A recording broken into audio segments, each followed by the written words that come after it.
Bismillahirrahmanirrahim. Assalamualaikum warahmatullahi wabarakatuh.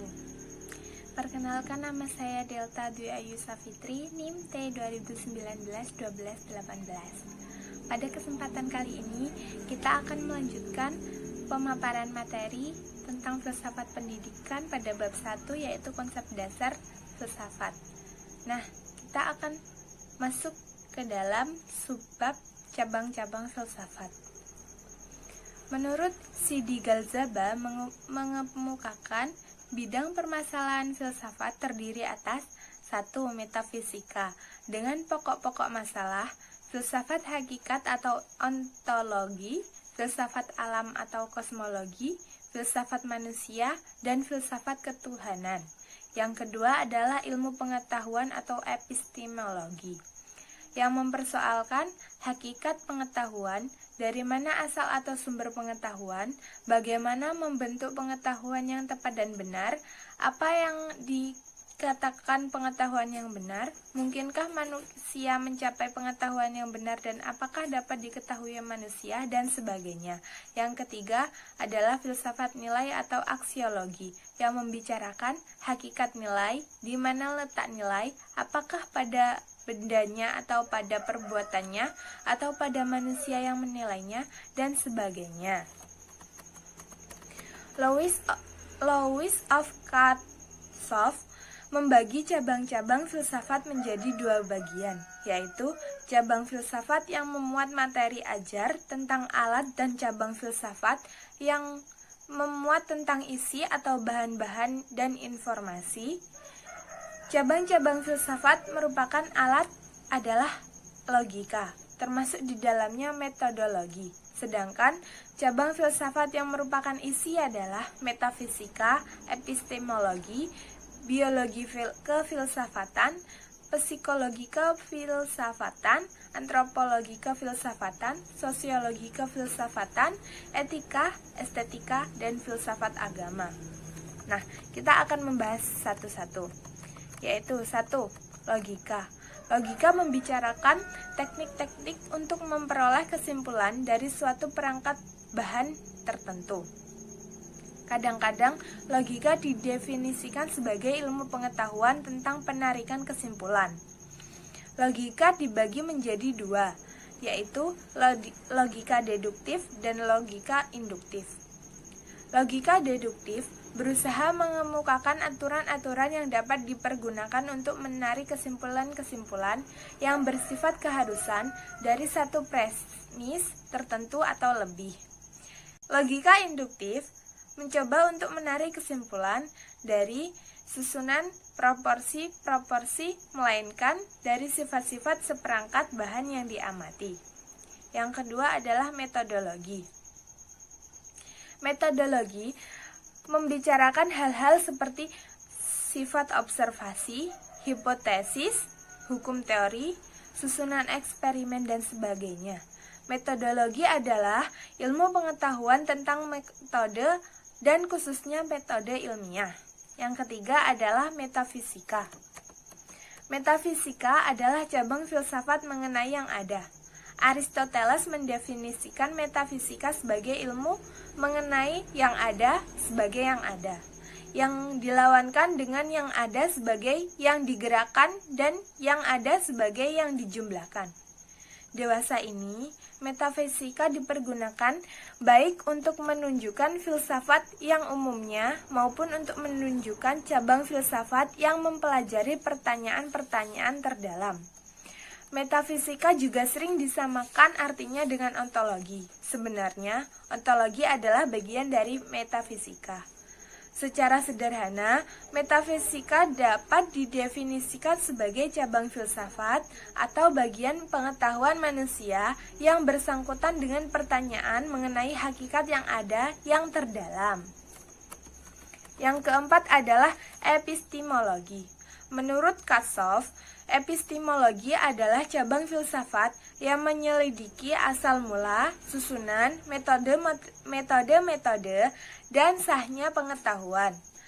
Pertanyaan yang mendasar ialah, apakah pengetahuan itu? Apakah yang merupakan asal mula pengetahuan kita? Bagaimana cara kita membedakan antara pengetahuan dan pendapat? Dan sebagainya. Yang kelima adalah biologi kefilsafatan. Biologi kefilsafatan membicarakan persoalan-persoalan mengenai biologi, menganalisa pengertian hakiki dan dalam biologi. Ia mengajukan pertanyaan-pertanyaan mengenai pengertian hidup, adaptasi, teologi, evolusi, dan penurunan sifat-sifat. Biologi kefilsafatan juga membicarakan tentang tempat hidup dalam rangka segala sesuatu, dan arti pentingnya hidup bagi penafsiran kita tentang alam semesta tempat kita hidup. Yang keenam adalah psikologi kefilsafatan. Pertanyaan yang muncul dalam bidang psikologi kefilsafatan adalah, apakah yang dinamakan jiwa itu? Apakah jiwa tiada lain dari kumpulan jalur urat-urat saraf atau sesuatu yang bersifat khas? Apakah kita harus mengadakan perbedaan antara jiwa dengan nyawa? Apakah hubungan antara jiwa dan tubuh bila kedua hal itu dianggap berbeda? Apakah yang dimaksud dengan ego? Demikianlah di dalam lapangan psikologi. Seorang filsuf mengajukan pertanyaan-pertanyaan yang bersifat hakiki, dan apa yang pada suatu ketika dulu semuanya merupakan bagian filsafatnya, dibagi dalam dua lapangan psikologi, yaitu sebagai ilmu dan psikologi kefilsafatan. Kedua hal ini tidak pernah terpisah, melainkan hanya segi-segi yang berbeda dari masalah yang sama. Yang ketujuh adalah antropologi kefilsafatan. Antropologi kefilsafatan mengemukakan pertanyaan-pertanyaan tentang manusia, dimulai sejak zaman kelima sebelum Masehi, setelah melalui penyelidikan yang lama. Socrates tampil di depan dengan semboyannya, "Kenalilah dirimu sendiri." Artinya, filsafat tidak cukup hanya membicarakan tentang alam saja, tetapi tak kalah penting adalah bertanya untuk menjawab pertanyaan-pertanyaan tentang manusia itu sendiri. Antropologi kefilsafatan juga membicarakan tentang makna sejarah manusia dan arah kecenderungan sejarah. Sejarah juga dikaji dalam hubungannya dengan ilmu-ilmu alam, atau dengan nafsu-nafsu atau dogma keagamaan, atau perjuangan untuk kelangsungan hidup. Yang kedelapan adalah sosiologi kefilsafatan. Sosiologi kefilsafatan merupakan istilah lain untuk filsafat sosial dan filsafat politik. Di dalam filsafat sosial dan filsafat politik, biasanya dikemukakan pertanyaan-pertanyaan mengenai hakikat masyarakat dan hakikat negara, lembaga-lembaga yang terdapat di masyarakat, dan hubungan manusia dengan negaranya. Jadi, kita mengadakan perenungan masalah sosiologi dan ilmu politik. Yang kesembilan adalah etika. Di dalam melakukan pilihan, manusia mengacu kepada istilah-istilah seperti baik, buruk, kebajikan, kejahatan, dan sebagainya. Istilah-istilah ini merupakan predikat kesusilaan atau etik.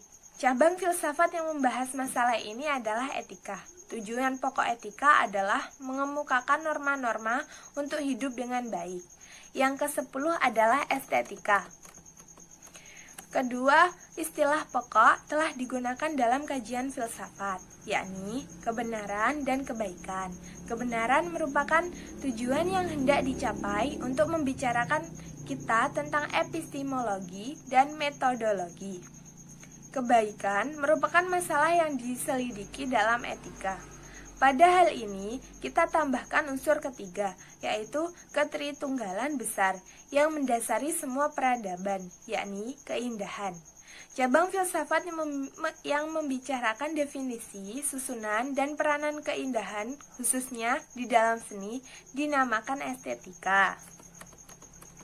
Pertanyaan filsafati dalam perbincangan estetika adalah, apakah keindahan itu? Apakah hubungan antara indah dengan yang benar dan yang baik? Apakah ada ukuran yang dapat dipakai untuk menanggapi suatu karya seni dalam arti yang objektif? dan sebagainya. Yang ke-11 adalah filsafat agama. Filsafat agama tidak berkepentingan dengan apa yang orang percayai, tetapi kepada makna istilah-istilah yang dipergunakan, keruntutan di antara kepercayaan-kepercayaan, bahan-bahan bukti bagi kepercayaan, dan hubungan antara kepercayaan agama dengan kepercayaan-kepercayaan yang lain. Yang erat hubungannya dengan kepercayaan agama adalah kepercayaan mengenai keabadian hidup. Meskipun masalah ini tidak memonopoli milik agama, tetapi merupakan masalah terpenting bagi penganut-penganutnya. Demikianlah pembahasan tentang cabang-cabang filsafat, sebagaimana dikemukakan oleh Louis of Katzoff. Tetapi, di samping cabang-cabang yang telah diuraikan tersebut, sebenarnya masih banyak cabang-cabang filsafat yang berkaitan dengan hal-hal khusus. Hal-hal khusus itu termuat ke dalam cabang filsafat khusus. Nah, begitulah pembahasan yang dapat saya sampaikan. Apabila terdapat kesalahan dalam memaparkan materi atau lain sebagainya, saya mohon maaf yang sebesar-besarnya. Wassalamualaikum warahmatullahi wabarakatuh.